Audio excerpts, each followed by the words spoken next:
The secret of getting ahead, they say, is getting started.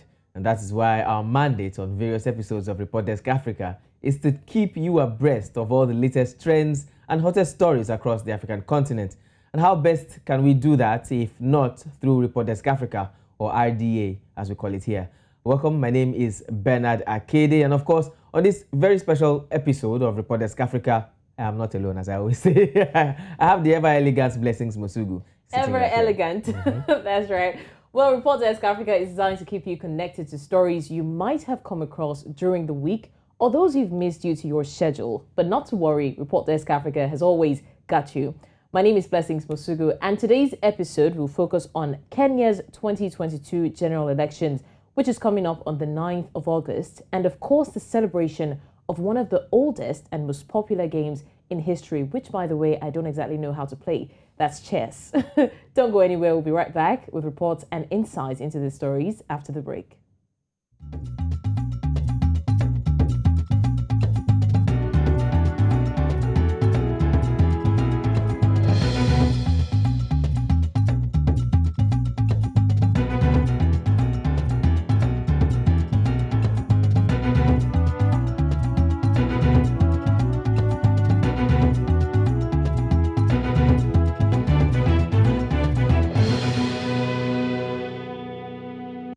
Thank you for staying with us. If you've just joined us, you only missed the introductions, so I'll introduce myself again. My name is Bernard Akede, and of course I have Blessings Mosugu, whom you will see in a few seconds.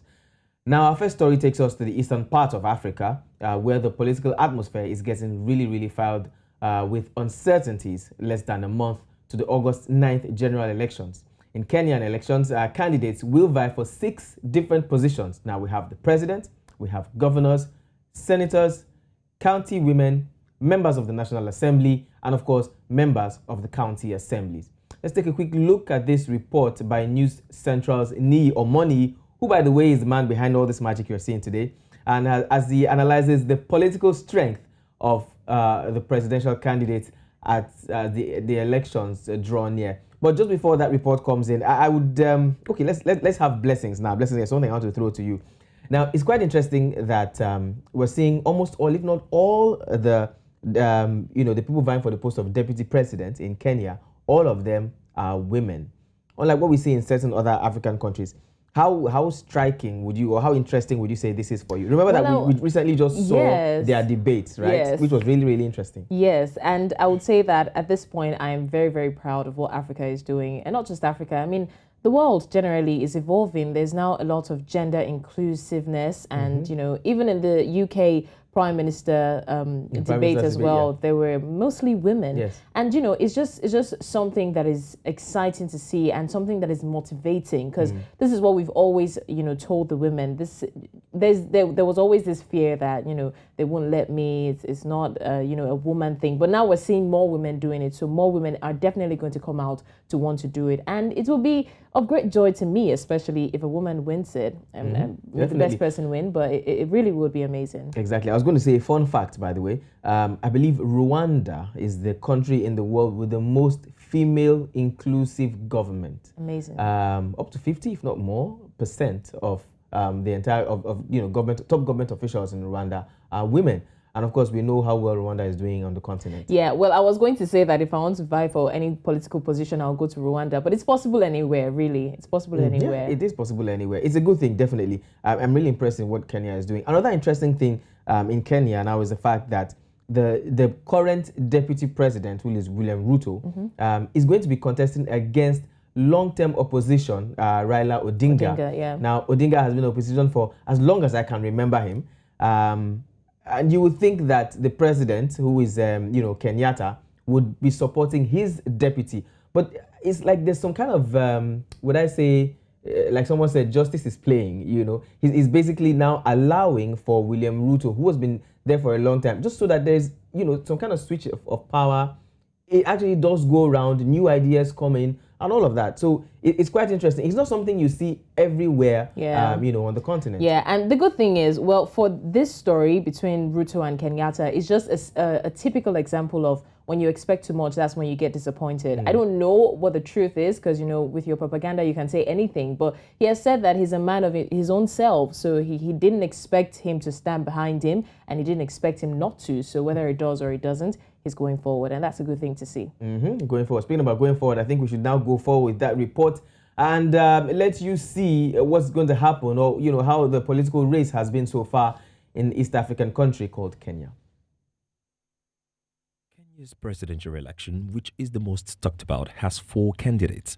However, Raila Odinga and William Ruto of the Azimio Umoja coalition and the United Democratic Alliance UDA, respectively, appear to be the major contenders.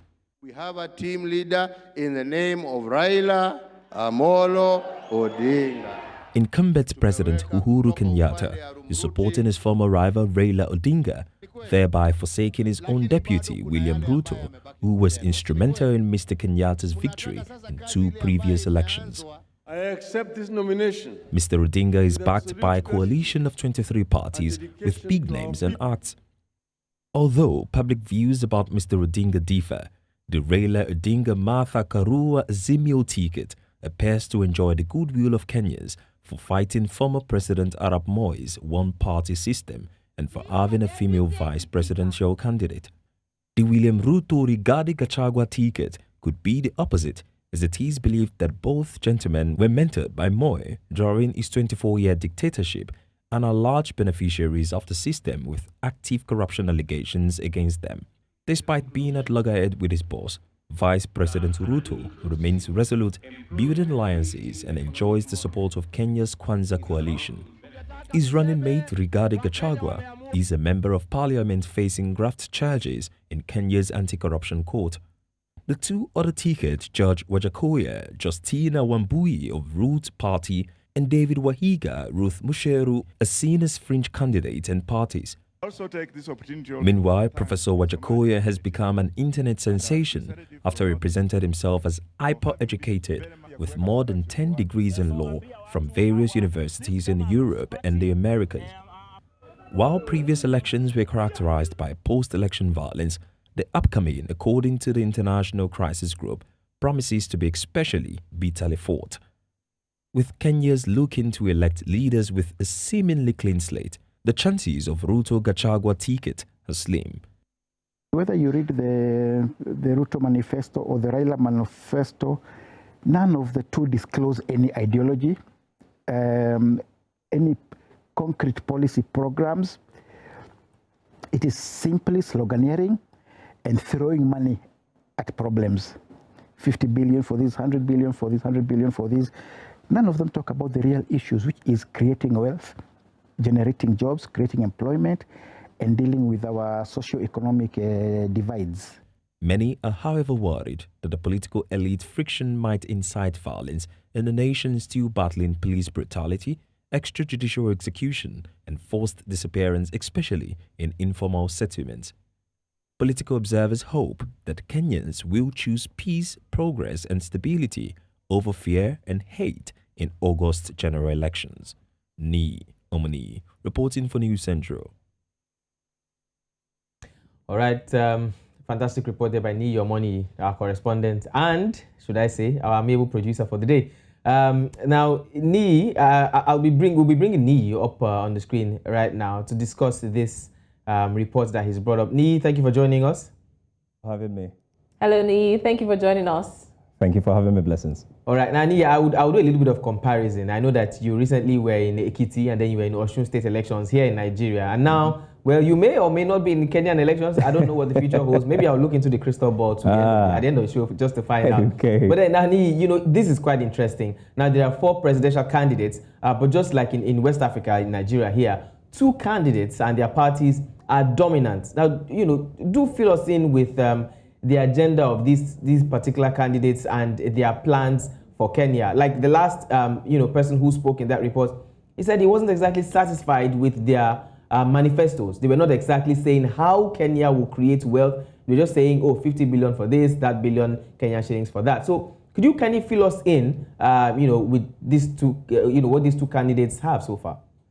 Okay, of course, we have four presidential candidates, unlike Nigeria, where we have so many of them and various parties across board. We have just four, and just like Nigeria, as you mentioned earlier, there are two major parties. But for these, for Kenya, is the party of the deputy vice president, and of course, someone else who the president himself, Uhuru Kenyatta, is supporting. And it's quite funny because the deputy president was instrumental to Kenyatta's emergence as the president at the last election, which was actually filled with a lot of violence. But when I listened to their manifesto across board, there were particular issues they were mentioning, and one of it is the legalization of marijuana, which the last man who, let me see, Wajakova, I think, let me know more of the name, let me get it properly. Yes, Wajakoya, rather, mentioned that it's legal, it's used for medicinal purposes, and there were a lot of arguments. We aired the Kenya Vice President debates live on News Central, and there were a lot of argument about whether it should be legalized or not, and also talking about the economy. Kenya is still faced with a lot of corruption, extrajudicial killings, just like Nigeria, we mentioned earlier, and a lot of corrupt activities are also ongoing in Kenya.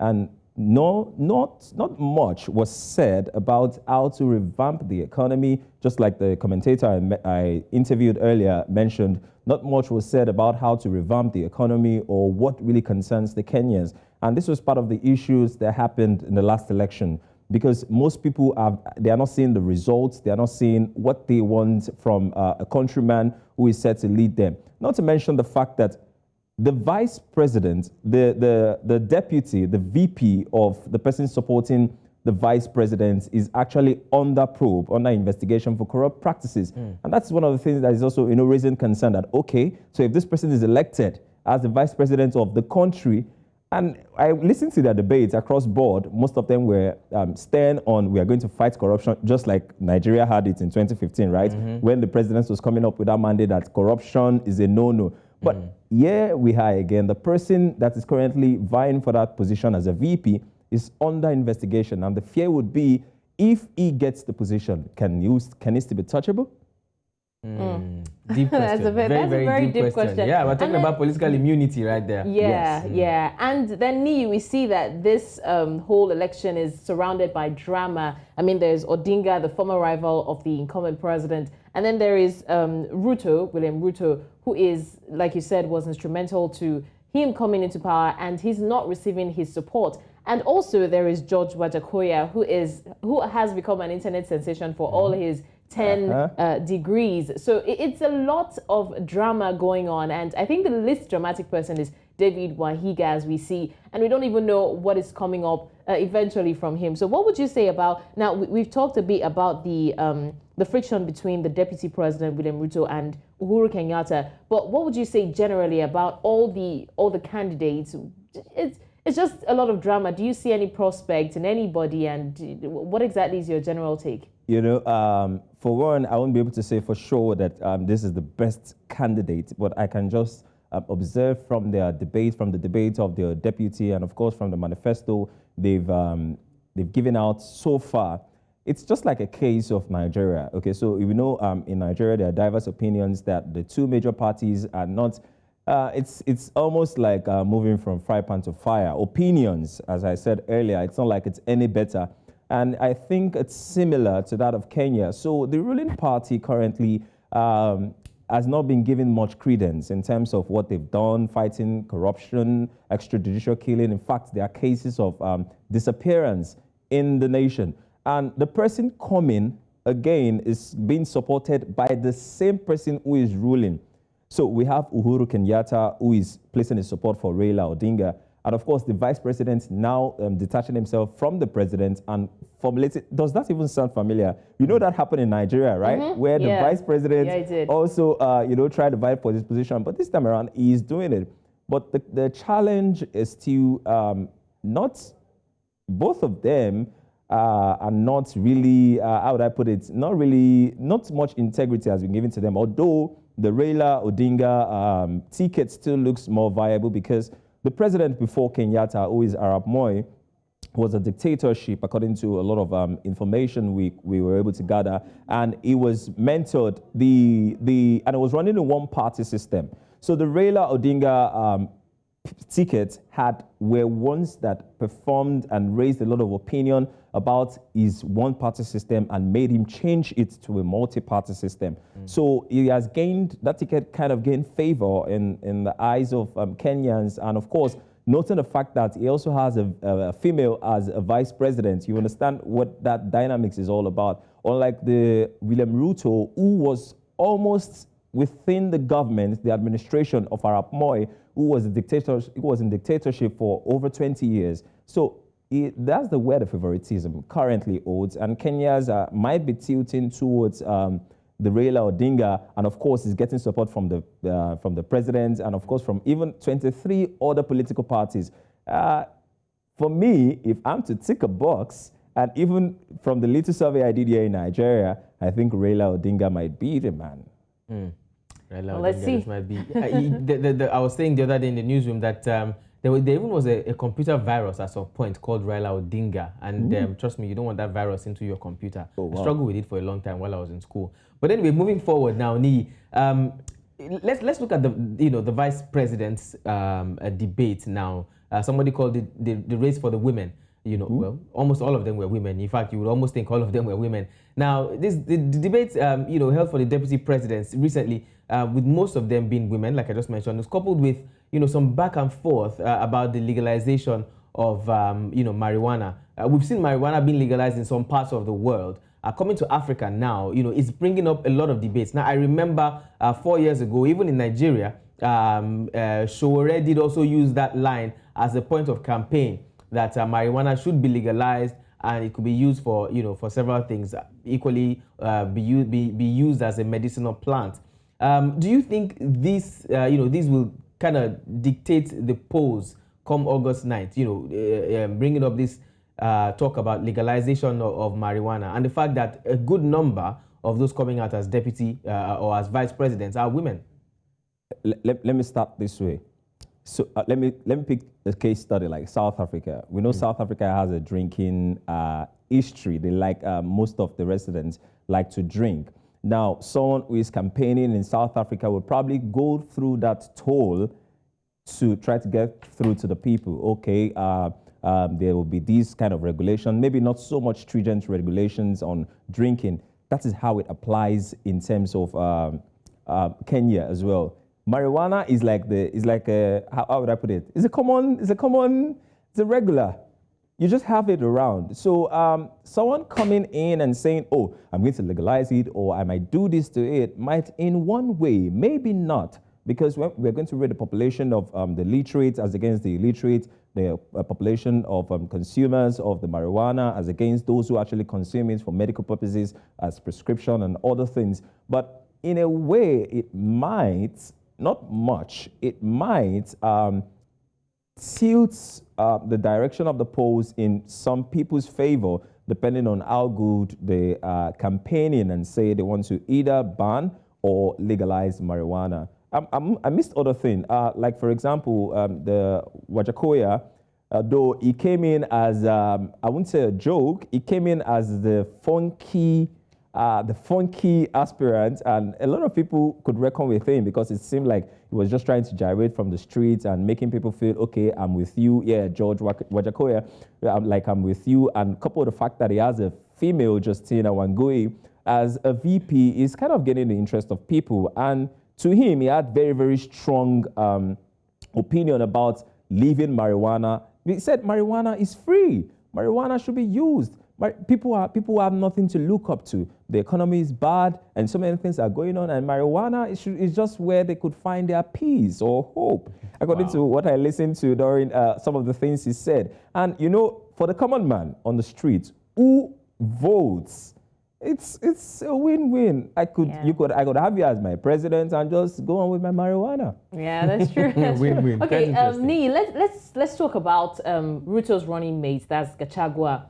Now, Gachagua is a member of parliament that is facing graft charges in Kenya's anti-corruption court. Now, this is an issue that is of utmost concern to Kenyans because if he is coming out as a as a candidate for this post, will this not affect? Would it not make it impossible for people under investigation to be probed? I mean, he's coming out now as a candidate, so doesn't it mean that it's automatically just sweeping the whole issue, under the carpet? And it's just, what they say about leadership by example. So is this a very, I don't know, it's very dicey. What do you think? You see, for Rigadi Kajagwa, it's a case of, as I said, I like to pick a case study. So let me pick South Africa again as a case study. Currently, Cyril Ramaphosa didn't want to be summoned for the Fala farm case, but now a court has summoned him and he's going to answer the questions of the court. Now, depending on how strong the judicial system of Kenya is, okay, if a president in South Africa can be summoned, and even an ex-president could be jailed, Jacob Zuma I'm talking about, could be jailed, depending on how strong the judicial system in Kenya is, maybe it might not really affect much. But if the judicial system is not so strong and the second citizen of the nation is under investigation, and of course, ultimately, immediately he gets into that position, there's limited resources or limited hands or authority that could get to him. Of course, everybody could just go scot-free. Everybody in line with him could just go scot-free. But again, we could be in a peculiar situation. He could be the only one who is free and still be fighting other people who are corrupt. That's the power he holds, and that's the political power that comes with the executive seat. All right, and very quickly, Niyi, let me drop this last question. Now, let's take a trip down memory lane and go back 5 years. In 2017, when the Kenyan presidential elections took place the last time, 2017. Now, it was marked by serious human rights violations, which included, I beg your pardon, unlawful killings and beatings by members of the police force during protests and house-to-house operations in Western Kenya. Now, with campaigns still underway, what do you foresee come August 9? Again, it's not the end of the show, but I'm borrowing you this crystal ball. Look into it and tell us what you foresee. From a lot I've read or I've seen and I've heard from a lot of civil society and international speakers about the election, there might be a lot of indicators that the violence might start with the youth. And the reason why it would be because there's still cases of corruption, extrajudicial killing, just like we had in Nigeria, which is the NSAS. And a lot of people are still battling with a lot of things. And coupled with the fact that the two strong major political parties are going head against themselves. And of course, there's a saying that says, when the elephants fight, of course, the grass will suffer. Yeah. So that might be the case. There might be pockets of violence, but depending on how the head or the major parties are able to speak or appeal to the conscience of their people or their followers, that will determine how this thing will pan out. Because 2017 was a big deal because there were a lot of killing, there were a lot of, maiming, a lot of things. The atrocity was so bad that it was recorded everywhere. So maybe there might be pockets of violence, but I feel it will still be, the onus will be on the political parties or the major political parties and their leaders to structure out a way to ensure free, fair elections so that the Kenyans can actually vote for who has integrity and who they want to be their leader. So coming forward. So little violence expected. I'm not sure it will be a breakout as much as the last one. So that would be my opinion. All right. Thank you so much, Niyi, Omoniyi. At this point, I think we should just send you to Kenya to cover the elections and they give us feedback. I'll be one of the candidates. Yeah, well, it's a bit late for Niyi to run, but maybe the next 5 years. There are a lot of things can happen. There's veto power, so we can consider some things. Huh? Very true. Thank you so much, Niyi. Thank you for having me. All right. Interesting one right there. I think he did justice to that. Oh, he clearly did, in my opinion. Really did justice to that. Again, very interesting. The debates of the vice presidents. Also very interesting that they are bringing forth, that they are pushing the marijuana card. We're really just hoping to see. And again, like Niyi mentioned, the case of violence. We're really hoping that the events of last 5 years ago doesn't repeat itself again this year. Kenyans want free, fair, and credible elections, like what Niyi said. Hopefully they get it. All right, it's Report Desk Africa, and as you know, we just finished talking about the Kenya elections, and we have another story, interesting story, if I must say, awaiting you after the break. So stay tuned, don't go anywhere.